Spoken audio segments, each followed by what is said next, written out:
ওই হাদিসটা আমি নবী দিবস এখানে বলেছিলাম, খুব বড় ব্যাখ্যা করবো না জি। আল্লাহ নবী মদিনার মসজিদে সিজদায় মাথা দিয়ে কাঁদছিলেন। সাহাবারা দেখলেন নবীজি কাঁদছেন, সিজদা থেকে যখন মাথা তুললেন, আল্লাহ নবীকে প্রশ্ন করা হয়েছিল, হযরত নামাজের পরে কেন সিজদায় মাথা দিয়ে কাঁদছেন? আল্লাহ নবী বলেন, সাল তো রব্বি ইয়া রব্বি ইত্তাকাস্তা ইব্রাহিম খলিলাত ওয়া মুসা কালিমাত ওয়া জাআলতা লি দাউদ আল হাদিদাত ওয়া সাক্কারাতা রিহা সুলাইমান আহিয়াল ইসাল আমওয়াত ফামা জাআলতা লি ইয়া রব্বি। এই হাদিস পাকে এসেছে আল্লাহ নবী তিনি আল্লাহর কাছে 5টা প্রশ্ন করেছিলেন। আল্লাহ ইব্রাহিম নবীকে খলিল বলেছেন, মুসা নবীকে কালিমুল্লাহ বলেছেন, দাউদ নবীকে খলিফাতুল্লাহ বলেছেন, আর সুলাইমান নবীকে হাওয়ায় চড়ার অনুমতি দিয়েছেন, আর ঈসা নবীকে আপনি মৃত ব্যক্তিকে জীবিত করার ক্ষমতা দান করেছেন।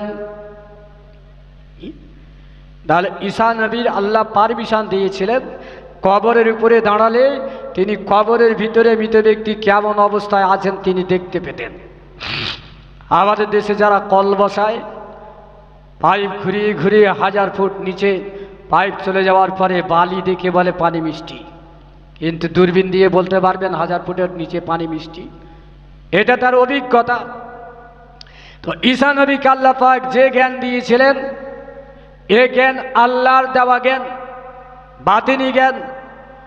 তো ঈসা নবী দেখলেন কবরের ভিতরে মৃত ব্যক্তি কষ্ট পাচ্ছে, এটা আল্লাহর দেওয়া জ্ঞান। এই জ্ঞান অন্বেষণ করতে গেলে আপনার রাত জাগতে হবে, বুজুর্গানে দিনের হাতে বায়াত হতে হবে, তাহাজ্জুদ পড়তে হবে, মুরাকাবা করতে হবে, কিছু সময় জিকির আজকার করতে হবে, যেটা পিরানি তরিকা আছে। আমি শুধু 5 ওয়াক্ত নামাজ পড়ব আর বলবো ওরাই সব দেখতে পাচ্ছে আমি পাইনি। হ্যাঁ, কবরখানায় ওদের সব চোখ খুলে দিলেছি। আমি একটা ছোট গল্প বলেছি, পড়েছি, সেই গল্পটুকু ওদের আসছে নাকি? আসছে, যখন শেষ করে দিচ্ছে জি আসুন। সেই জন্য জানতো আমি হাদিসের কথা বলতে, আর হঠাৎ এসে যাবে জি। তো একটা লোকের শখ জেগেছে, শখ বোঝেন তো, আশা আশা জেগেছে কি পিঠের চালে একটা বাঘ আঁকবে, বাঘ। তো এখন সবাই পিঠের চালে আগুন জ্বলছে, সব বিভিন্ন সব নাম, এই হাতে লেখা আছে আই লাভ ইউ, আমি তোমাকে ভালোবাসি, স্মরণ করো, মনে রেখো, কত রকম জলসা জলসা সব স্টাম্প মারছে জি। তো শখ জেগেছে পিঠের চালে বাঘ তৈরি করবে। তো যারা উল্কি করে শিল্পী, তার কাছে গিয়ে কোমরে যখন সুই ফুটিয়েছে বাবারে করে চিৎকার করে উঠছে, বলছে আরে কষ্ট হচ্ছে কেন? তুমি আমার কোমরে কি করছে? বলছে বাঘের লেজ করছে। বলছে লেজ ছাড়া বাঘ তৈরি করো। আচ্ছা, লেজ ছাড়া বাঘ তৈরি হয়? তো কোমর লেজ তৈরি করা বন্ধ করলো। এবার পিঠের চালে সুই ফুটিয়ে ও সবুজ কালি দিয়ে আর বাঘের পেট আর পিঠ আঁকছে জি। সুই যখন ফোটাচ্ছে লাগছে, বলছে এই কী করছো? বলছে বাঘের পেট তৈরি করছে। বলছে আরে ওই পিঠে যে বাঘ হবে ও তো খাবে না, যাবে না, তোর পেট করার কি দরকার? হ্যাঁ, আমার পিঠের চালে যে বেগ আঁকছে ও তো খাবে না, তো ওর আবার পেট করার দরকার কি, পিঠ করার দরকার কি? হ্যাঁ, পেট ছাড়া বাঘ তৈরি করো। তো শিল্পী ভয়কে এবারে ঘাড়ের কাছে মাথা তৈরি করছে জি। যখন সুই ফুটিয়েছে বাবারে করে চিৎকার করছে, কি করছো? বলছে মাথা তৈরি করছি। আরে ও বাঘ মাথা তৈরি করতে হবে না জি, যে বাঘের পেট নেই, লেজ নেই, মাথা নেই, সেই বাঘ আঁকো। তো মাথায় একটা ঘুষি মেরে বলছে বাঁধরামোর জায়গা পাও না? আল্লাহ পাক পৃথিবীতে এমন কোনো বাঘ তৈরি করেনি যার পেট নেই, যার লেজ নেই, তার মাথা নেই।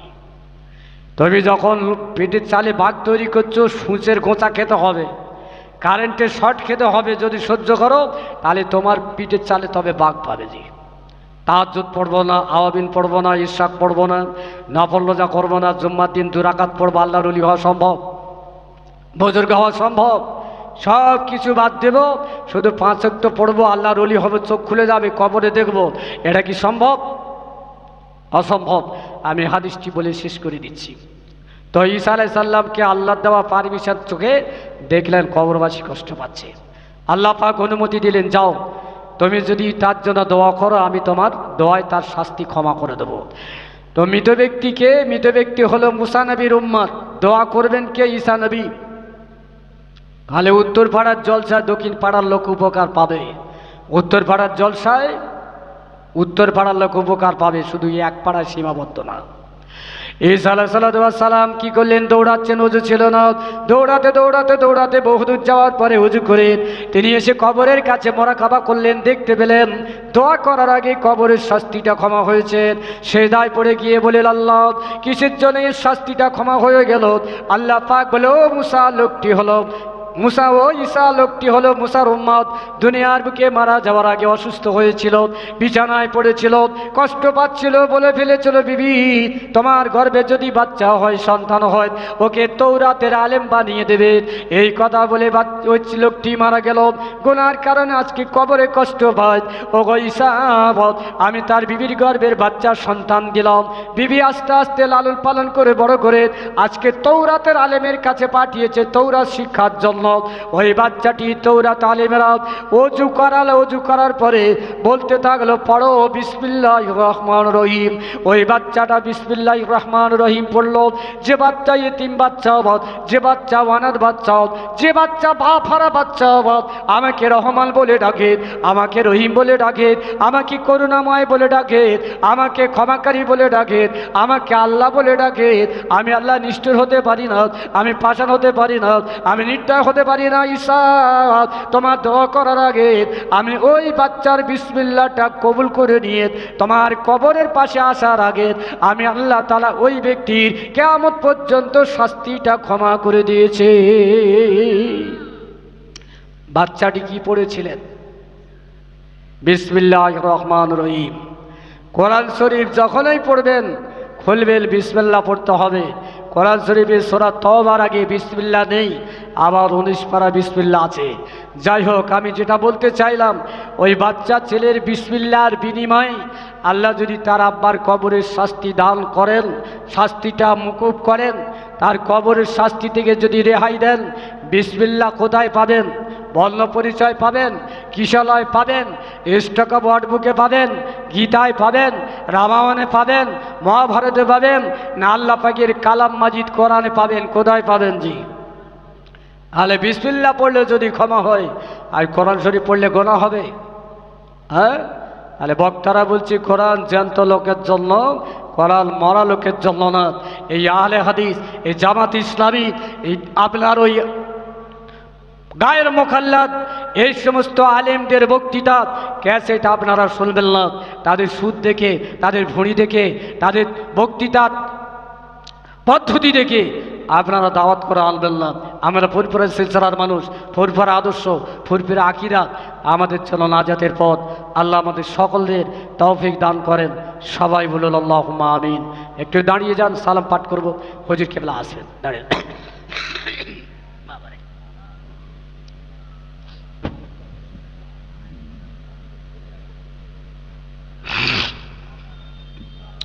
يا نبي سلام عليك يا رسول سلام عليك يا حبيب سلام عليك سلام باعث ایجاد عالم موجب هوا و آدم ہے تیرے ذات مکرم صلوات اللہ علیک یا نبی سلام یا رسول سلام عليك يا حبيب صلوات عليك صلوات الله عليك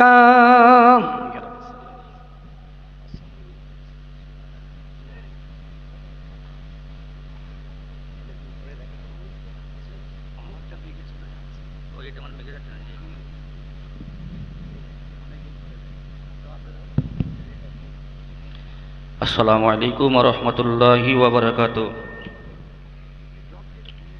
আলহামদুলিল্লাহ, আমরা জানার অপেক্ষা এতক্ষণ